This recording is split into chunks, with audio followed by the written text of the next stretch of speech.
PS Bekasi mempersembahkan Cara Pintar bersama Smart Edu. Assalamualaikum warahmatullahi wabarakatuh. Jumpa lagi dengan RPS Bekasi Pintar Matematika bersama Smart Edu. Pada kesempatan kali ini RPS Bekasi menyajikan data dengan diagram gambar, ya, dengan diagram gambar. Dari RPS Bekasi, Smart Edu mengucapkan selamat menyaksikan. Sebelum menonton video ini, tombol subscribe dan tombol notifikasinya, mengetahui video-video terbaru di akun ini. Terima kasih.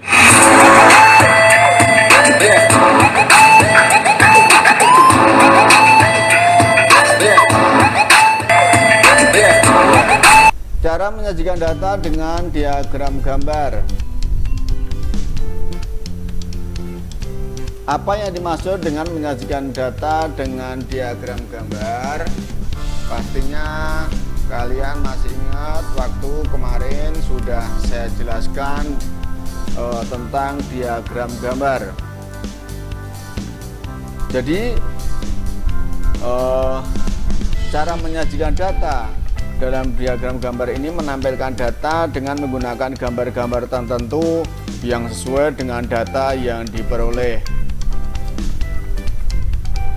Saya ulas kembali atau saya review kembali. Para penyajikan data itu kemarin ada dalam bentuk tabel, kemudian dalam bentuk diagram gambar, kemudian diagram batang, diagram garis, dan diagram lingkaran. Oke, untuk yang pertama dalam bentuk tabel sudah saya sampaikan atau sudah saya bahas di video sebelumnya dan saya cantumkan di kolom deskripsi. Silahkan untuk disimak kalau bagi yang belum menontonnya. Nah, sekarang kita fokus dengan diagram gambar yang kedua ini, ya, agar sampai tuntas untuk cara pembahasannya. Oke, lanjut saja kita menuju ke lokasi cekidot. Nah, misalnya saya menyajikan dengan diagram gambar ini atau piktogram, itu termasuk salah satu cara menampilkan, ya, besar data yang sesuai dengan data yang diperoleh. Kita bisa menggunakan gambar ini sebagai simbol jumlah suatu data dan bisa juga menggunakan skala perbandingan. Apa yang dimaksud dengan skala perbandingan? Maksudnya seperti ini. Jadi di dalam menyajikan data dengan diagram gambar ini, satu gambar itu bisa mewakili beberapa gambar atau satu gambar, terserah yang membuat. Nanti akan ditulis di keterangan biasanya.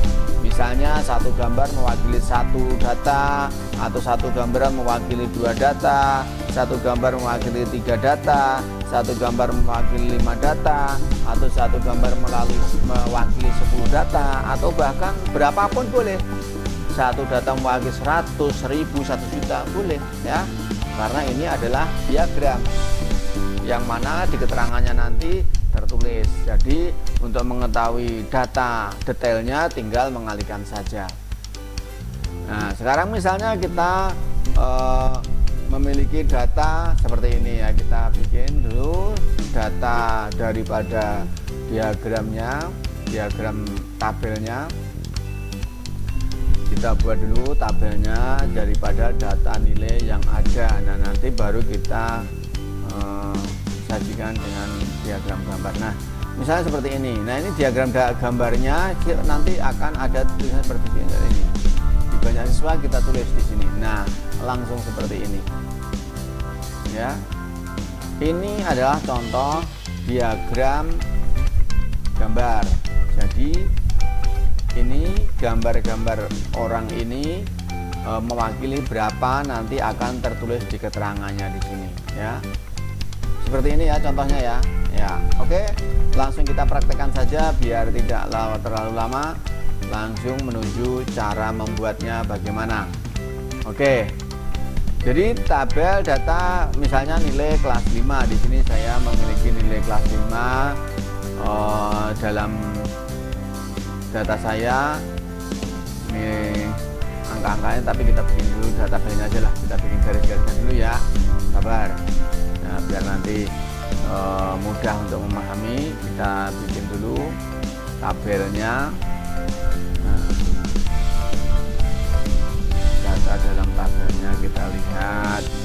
Di sini kita tulis nilainya, nilai siswanya. Kemudian di sini banyak siswanya, kita tulis banyak siswa ada berapa. Kita tulis ya angkanya nih. Nah, nilainya ada 60, 70, 50, nah, sampai 100. Nah, kemudian jumlahnya ada berapa? Kita tuliskan di sini banyak siswa. Wow. Jadi jumlahnya 2 tambah 4 6, 6 tambah 4 berapa? 10, 10 tambah 7 17, tambah 5 22, tambah 3 25. Kita tulis di sini 25. Oke, ini kita akan sajikan dalam bentuk diagram gambar. Kalau ini kan langsung bilangan ya. Nah, kalau diagram gambar bagaimana? Kita tulis di sini. Perhatikan, saya akan membuat dulu kotak-kotaknya ya. Untuk membuat diagramnya agar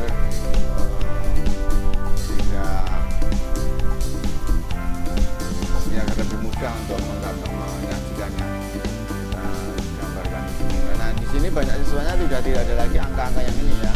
Sudah tidak ada lagi angka-angka yang ini. Tapi langsung kita simbolnya atau gambarnya. Oke, sini nilai, di sini. Sebelum menonton video ini, tombol subscribe dan tombol notifikasinya. Mengetahui video-video terbaru di akun ini. Terima kasih.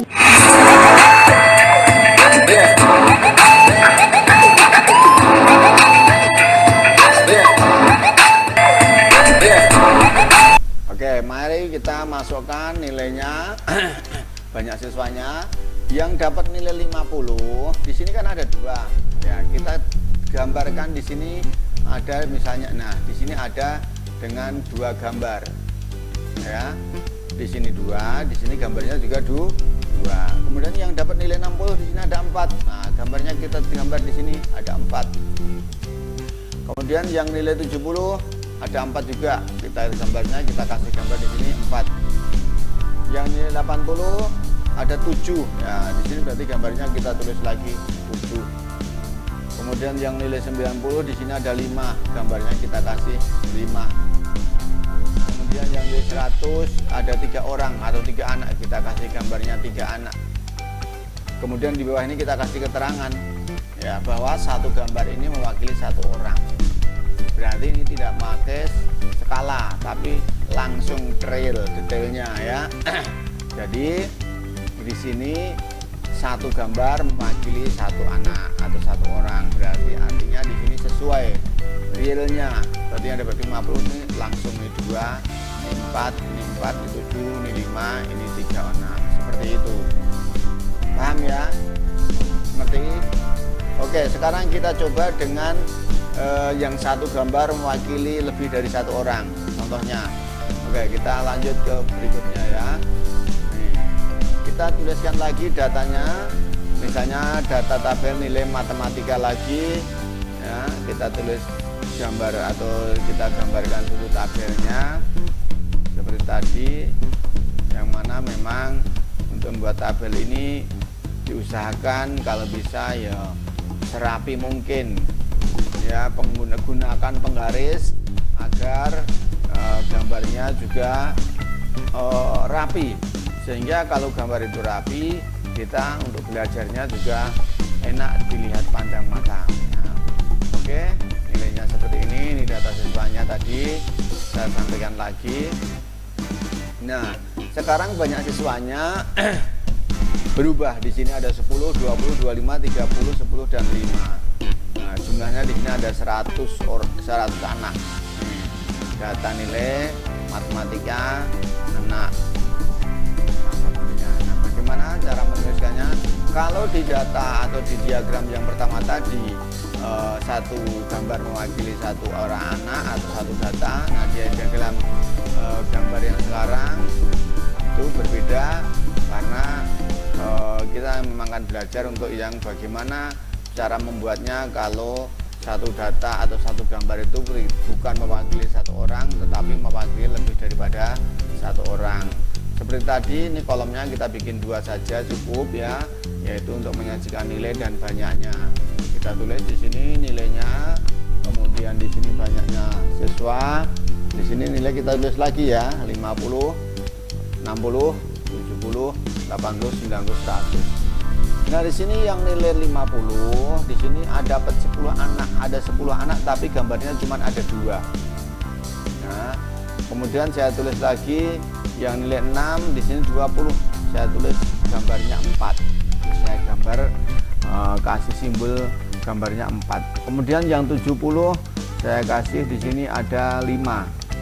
Kemudian yang 80, nilai 80 ada 30 anak kan? 30 anak di sini saya kasih 6. Kemudian yang nilai 90 di sini ada 10 anak. 10 anak di sini saya kasih 2. Sedangkan yang 100 ini 5 anak. Di sini saya kasih gambar orangnya 1. Nah, tentu kalian pasti sudah bisa nebak bahwa dalam satu gambar ini mewakili berapa orang udah ketahuan. Ya, di sini 5 ya kan. Yang 100 ini di sini 5 anak tapi gambarnya cuma 1. Nah, maka keterangannya adalah satu gambar mewakili 5 orang. Nah, jadi di sini satu gambar ini artinya 5. Maka kita tinggal kalikan saja. Ini gambarnya ada berapa? 1, 2, 3, 4, 5, 6, 7, 8, 9, 10, 11, 12, 13, 14, 15, 16, 17, 18, 19, 20. 20 kali 5, 100. Betul ya kan? Seperti itu. Nah, itu contoh daripada menyajikan data dengan diagram gambar tentang misalnya nilai ya. Berikutnya mari kita cari dengan contoh yang lain ya. Contohnya misalnya di sini tabel data penjualan mobil misalnya. Data penjualan mobil dari bulan Januari sampai bulan Juni. Datanya seperti ini. Januari itu terjual 25 unit. Nah, hampir tiap hari laku satu mobil maaf. Kemudian bulan Februari terjual 15 unit. Bulan Maret terjual 30 unit. Bulan April terjual 15 unit. Kemudian bulan Mei terjual 20 unit dan bulan Juni terjual 10 unit. Nah, kita tinggal hitung di sini ada 25, 15, 30, 45, 20 dan 10. Oke, kita bikin diagram gambarnya dalam penjualan mobil selama bulan Januari sampai dengan bulan Juni. Ya, perhatikan di sini saya bikin tabelnya dulu atau garis-garisnya dulu, kolomnya untuk mempermudah nanti di dalam penyajian datanya. Nah, di dalam penyajian data ini kita tinggal mengambil saja mengacu pada data yang sudah ada di sini ya. Kita tinggal masukkan di sini. Nah, di sini tinggal tulis bulannya. Kemudian di sini adalah banyak unit yang terjual, bukan banyak siswa ya. Kan ini penjualan mobil, jangan sampai banyak siswa lagi, salah nanti ya. Jadi banyak terjual atau terjualnya ada berapa, maksud saya begitu. Oke, kita tulis bulannya di sini Januari, kemudian Februari. Nah, Januari langsung kita hitung aja ya. Nah, di sini Januari ada 25 mobil terjual, tapi di sini gambar mobilnya cuma ada 5. Nah, pasti kalian sudah bisa menebak kan? Kalau gambar mobilnya 5 dari 25, maka 25 bagi 5. Artinya 5-nya itu dalam satu mobil ini mewakili 5 mobil. Dalam satu gambar mewakili 5 mobil. Kemudian bulan Februari terjual 15, maka kita tulis berapa? Nah, karena tadi wakilnya keterangannya itu satu unit mewakili 5, maka di sini gambar mobilnya cukup 3 saja ya. Kemudian bulan Maret ada 30 unit, berarti 30 bagi 5 ada 6 gambar atau 6 simbol yang kita sajikan di sini. Ya kan? Berikutnya bulan April ya. Bulan April di sini ada 45 unit ya. Kita tulis di sini April 45, kalau dibagi 5 berarti dapat 9. Maka kita gambarnya di sini kita kasih simbol gambar mobilnya 9. 1 2 3 4 5 6 7 8 9. Kemudian di bulan Mei, nah bulan Mei ada 20 unit, bagi 5 berarti ada mobil, 1, 2, 3, 4. Kemudian yang bulan Juni 10 mobil, berarti ada 2 gambar yang kita sajikan ya, seperti itu. Baru keterangannya di sini tetap kita tulis ya. Satu bahwa satu mobil ini mewakili 5 mobil atau satu gambar mewakili 5 mobil. Oke, sampai di sini mungkin ada yang mau bertanya, silahkan. Oke, demikian penyajian pada kesempatan kali ini, mudah-mudahan bermanfaat. Ada kurang lebihnya mohon maaf. Untuk yang belum subscribe, saya tunggu subscribe-nya. Untuk yang sudah subscribe, saya ucapkan banyak terima kasih. Cukup sekian, assalamualaikum warahmatullahi wabarakatuh.